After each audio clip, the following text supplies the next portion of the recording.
Hi there!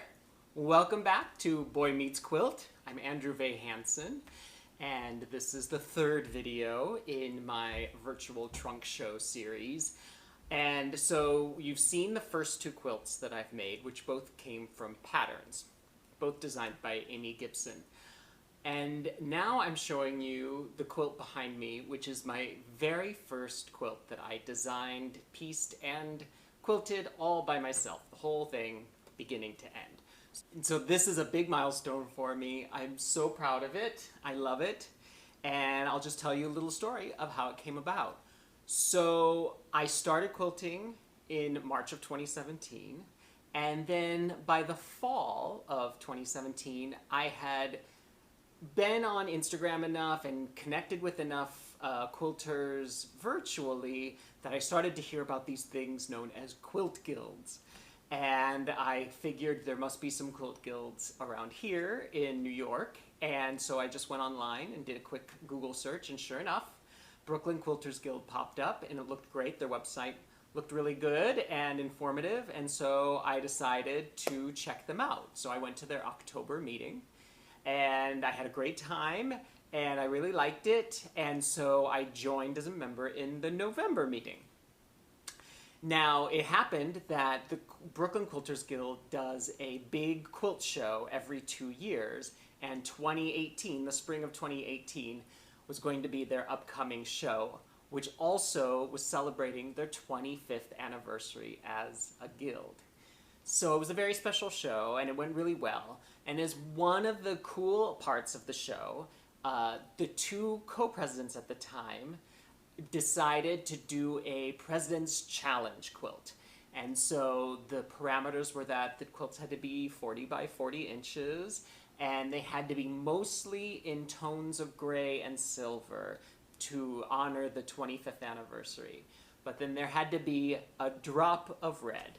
And that was pretty much the only parameters that they gave us. Otherwise, we could make whatever kind of quilts we wanted. That's the joy of the Brooklyn Quilters Guild, is that it's not a modern quilters guild, it's not a traditional quilters guild, it's just a quilters guild where you can make quilts in whatever style you choose. And so that was the same with the challenge.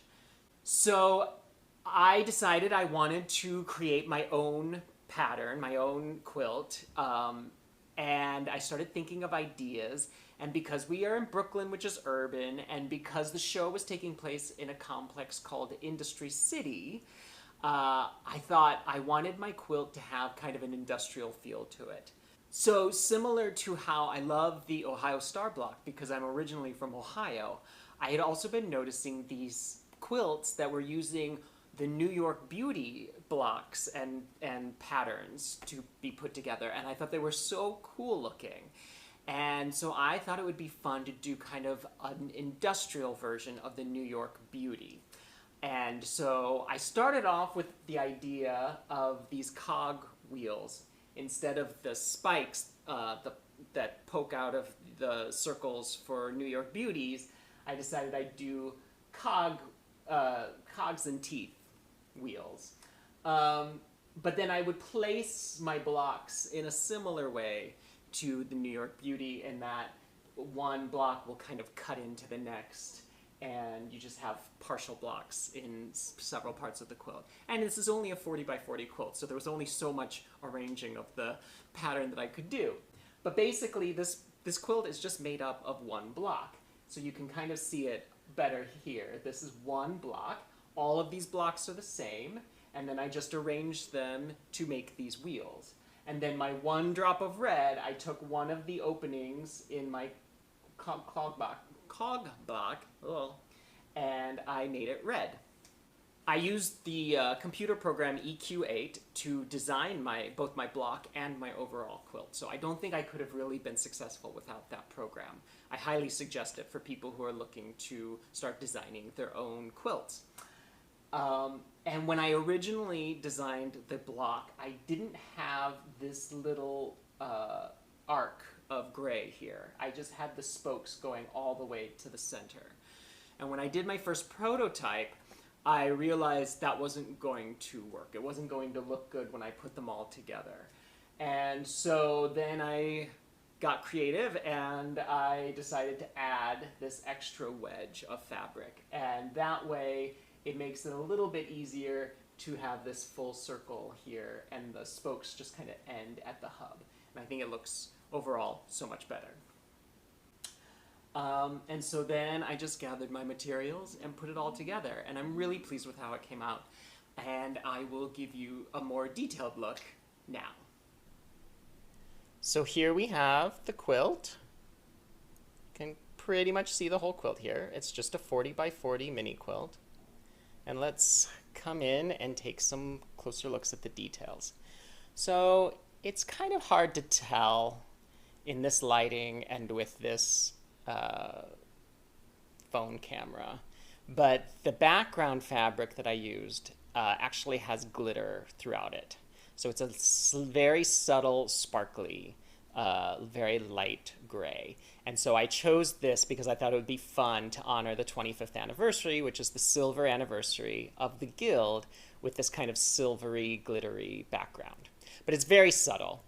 And then I just used a nice gunmetal gray for the cogs, which I thought lent itself well to this industrial look.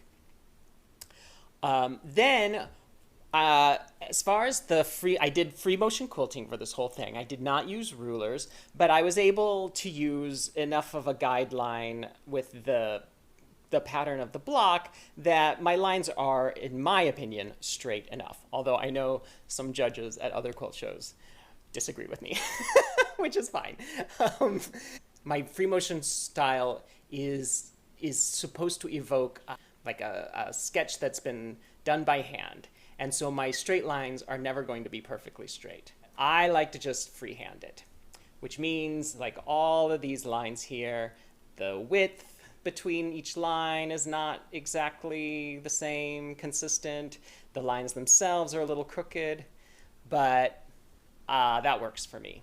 And so that's, for the background, I just did straight lines from top to bottom, all the way, obviously not going through the cogs.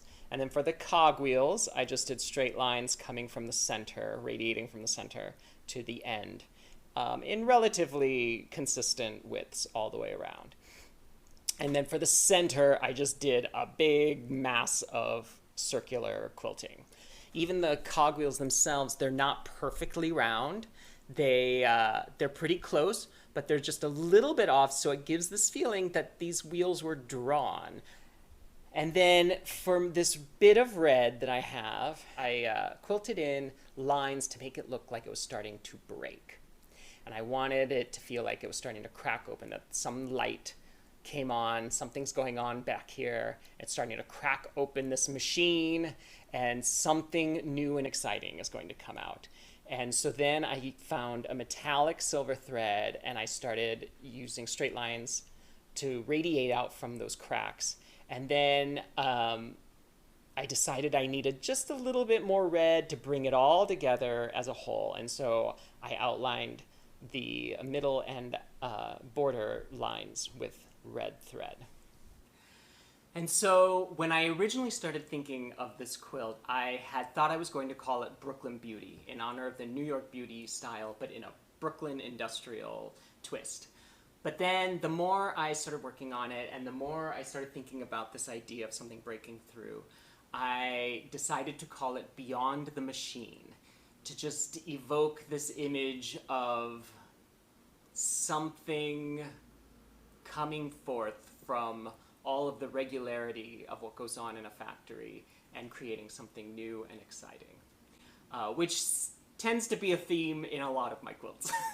I don't know what that says about me, but other people can think about that.